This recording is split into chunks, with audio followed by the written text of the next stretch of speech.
Bismillahirrahmanirrahim. Assalamu alaikum everyone. Welcome to lecturer subject specialist preparation course.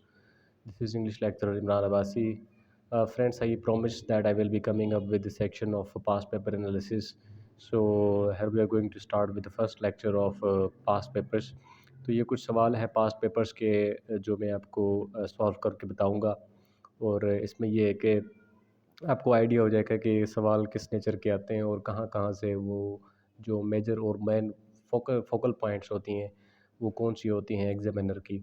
तो इस past papers के अंदर हम तो पास्ट पेपर्स एफपीएससी के भी देखेंगे, पीपीएससी, एसपीएससी, केपीकेएससी की। और इसमें बलूचिस्तान की जो सर्विस कमीशन है वो थोड़ा अलग तरीके से टेस्ट कंडक्ट करते हैं, उनका सब्जेक्टिव टेस्ट होता है, ठीक है, ये याद रखना है आपने। तो शुरू करते हैं पहले सवाल से। What purpose does Milton state for writing paradise lost. तो ये सवाल बहुत मरतबा रिपीट हो चुका है पास्ट पेपर्स में भी कि मिल्टन ने जो पैराडाइज लॉस्ट लिखा था उसका मकसद क्या था लिखने का। अगर आपने मेरे लेक्चर पर फोकस किया होगा कि जो मैंने पैराडाइज लॉस्ट पे किया है, तो पहले 2-3 पॉइंट में मैंने ये आपको पॉइंट बताई थी कि मिल्टन ने लिखा था to justify the ways of God to man, कि जो खुदा ने जो भी रास्ते यानी कि शरीयत यानी कि एक तरीक़ेकार बताया उसको जस्टिफाई करता है मिल्टन उसके अंदर, ठीक है। दूसरा सवाल है, अच्छा ये मैं तो आपको आंसर बता रहा हूँ ना, आपने दूसरे ऑप्शंस को भी थोड़ा गौर से देखना है। To show how angels defeated the rebellious angels, तो ये तो पर्पस था ही नहीं, ठीक है। और to prove the superiority of Protestantism over Catholicism, इसका भी कोई इसमें कोई जिक्र नहीं है, कैथोलिज्म प्रोटेस्टेंटिज्म उस वक्त थे ही नहीं। To show how Adam and Eve made their way out of, तो ये तो बाद में पता चलता है ना पैराडाइज रीगेंड में, तो ये इसका पैराडाइज लॉस्ट में कोई भी इसका मेंशन नहीं है।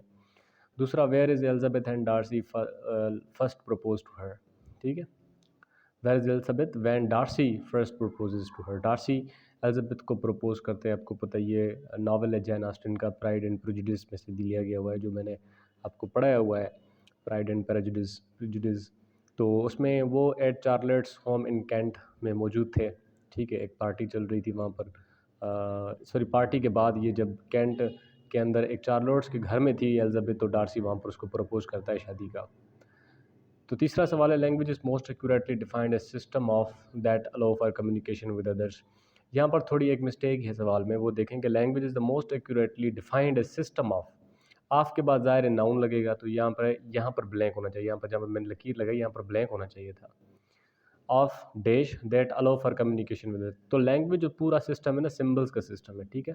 लैंग्वेज के अंदर सिम्बल्स होती हैं, सिम्बल्स के थ्रू कम्युनिकेशन की जाती है।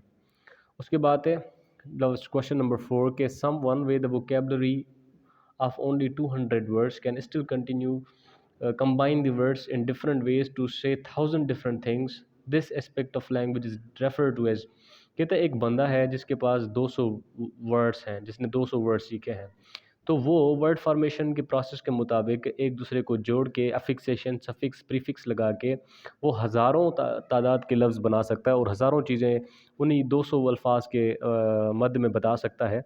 तो इस जो लैंग्वेज प्रॉपर्टी का नाम क्या दिया जाता है, इस प्रॉपर्टी ऑफ लैंग्वेज का नाम होता है इन्फिनिट जनरेटिविटी। जनरेट मतलब पैदा करना है, ठीक है, यानी कि उसको तख्लीक करनी है उसकी बाकी लफ्ज़ों की। मार्फोलॉजी भी अलग चीज़ है, फोनोलॉजी और सिंटैक्स भी, ये तीनों अलग चीज़ें हैं। नेक्स्ट है, at what time do sleepless lovers awake in the Rape of the Lock. Rape of Lock में जो है ना दोपहर को जो स्लीपलेस लवर्स हैं वो उठते हैं, ठीक है, मैंने आपको ये स्टोरी भी पढ़ाई हुई है। In Dickens tale of two cities, मैंने टेल ऑफ टू सिटीज़ भी आपको पढ़ाए। Who promises Lucy Manette that he would if necessary die for her. अभी लूसी मांटे देखो, डॉक्टर मांटे की बेटी होती है, बहुत खूबसूरत होती है। इस लड़की से दो बंदे प्यार करते हैं, एक सिडनी कार्टन प्यार करता है, दूसरा चार्ल्स डार्ने प्यार करती है। लूसी मांटे जो है वो प्यार करती है चार्ल्स डार्ने से, ठीक है।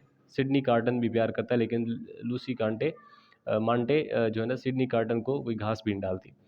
तो अभी ये तो हो गया, ये एक बोर्जॉस फैमिली से उसका ताल्लुक होता है, उसी फैमिली से ताल्लुक होता है जिस फैमिली ने इस लूसी मांटे के बाप को पागल कर दिया था, यानी जेल में एवरमूड फैमिली से ताल्लुक इनका था, ठीक है। तो बेस्टाइल जेल का नाम था। तो सिडनी कार्टन कहता है कि लूसी मांटे देखो, मैं तुमसे बहुत प्यार करता हूँ, अगर तुम चाहो तो मैं तुम्हारे लिए जान भी दे सकता हूँ, और इसने जान दी थी।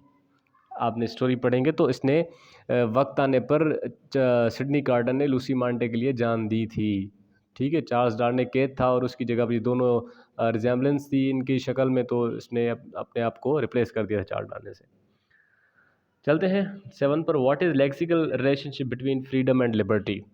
तो फ्रीडम मतलब आज़ादी, लिबर्टी मतलब भी आज़ादी। फ्रीडम भी जो हमारा नाउन है एब्स्ट्रैक्ट नाउन है, लिबर्टी भी हमारा एब्स्ट्रैक्ट नाउन है, तो हमारे ये सिनोनिम्स है आपस में, एंटोनिम्स भी नहीं है, हेपोनिम भी नहीं है, पोलिसिम भी नहीं है।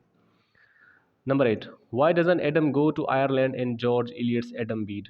वाई डजन एडम, एडम अभी आयरलैंड क्यों नहीं जाता। ठीक है, ये जो ना in George Eliot's Adam Bede आप पढ़ें तो उसमें एडम चाहता है कि जाए लेकिन वो नहीं जा सकता, क्योंकि वहाँ पर जो जो होती है वेदर होती है वो ट्रैवल के लिए नासाजगार होती है। ठीक है, वो ट्रैवल के लिए क्या होती है, नासाजगार होती है। तो question number 9, where does Lavinia follow her mother to spy on her.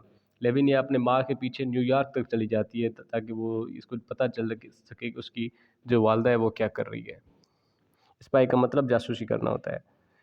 During which war does the novel For Whom the Bell Tolls is taking place. ये सवाल बहुत इंपॉर्टेंट है, मतलब जो हिस्टोरिकल नावल्स होते हैं वो किस हिस्ट्री के एस्पेक्ट पे यानी कि बैकग्राउंड में लिखे होते हैं। जैसे अ टेल ऑफ टू सिटीज़ जो है वो फ्रेंच रिवॉल्यूशन के बैकग्राउंड में लिखा गया है, तो For Whom the Bell Tolls किस कॉन्टेक्स्ट यानी किस हिस्टोरिकल इवेंट के बेस पे लिखा गया है। तो स्पेन के अंदर वार लगती है, स्पेनिश सिविल वार जिसे कहते हैं, हुकूमत और कुछ नॉन स्टेट एक्टर्स आपस में लड़ते हैं। Russian leader does Napoleon most रिमेजन Orwell's Animal Farm. Animal Farm एक एलिगोरिकल नावल है जिसके अंदर जो नेपोलियन है वो स्टालिन को रिप्रेजेंट करता है। वो स्टालिन जो जोसेफ स्टालिन है रशियन लीडर था, उसको उसके साथ इसकी रिजेम्बलेंस बताता है कि Napoleon was similar to Joseph Stalin of Russia. 12, what Russian institutes does the raven Moses awaken. चलो इसको छोड़ दें, ये तो मुझे थोड़ा समझ नहीं आ रहा था। अच्छा, बाद में आते हैं 13 पर। Chomsky theory of language development emphasised. अभी मैंने थ्योरी भी, चलो वो लिंग्विस्टिक सेक्शन में कवर हो जाएगी कि जो चॉम्स्की की लैंग्वेज डेवलपमेंट सिस्टम है वो लर्नड एंड कंडीशनल प्रिंसिपल्स, बिल्कुल भी नहीं, कंडीशन तो है उसमें नहीं। Language support system provided by parents, वो भी नहीं है। चिल्ड्रंस कोग्निटिव एबिलिटीज़, चलो ये भी थोड़ा रिजेम्बल, लेकिन असल जो इसकी जो एम्फेसिस है वो उसने किया था अपनी इस थियरी पे। इन्नेट स्ट्रक्चर्स यानी कि जो नेचुरली इन्नेट स्ट्रक्चर मौजूद हैं दिमाग के अंदर, एंड बायोलॉजिकल मैकेनिज्म, एक बायोलॉजिकल मैकेनिज्म के थ्रू लैंग्वेज डेवलप होती है बच्चे के अंदर, ना ही कोई नर्चरिंग से, ना ही कोई एक्सटर्नल फैक्टर से, लेकिन इट इज़ इनेट। वो कहता है ना जैसे लेड, लेकिन इनेट क्या है, लेड है, language acquisition device. 14, what accident befalls Miss Havisham before her death in Great Expectation। ठीक है, ग्रेट एक्सपेक्टेशन अगर आप पढ़ें तो उसमें मिस हैविशाम को कौन सा एक्सीडेंट होता है, कौन सी ट्रेजेडी होती है उसके फोत होने के बाद।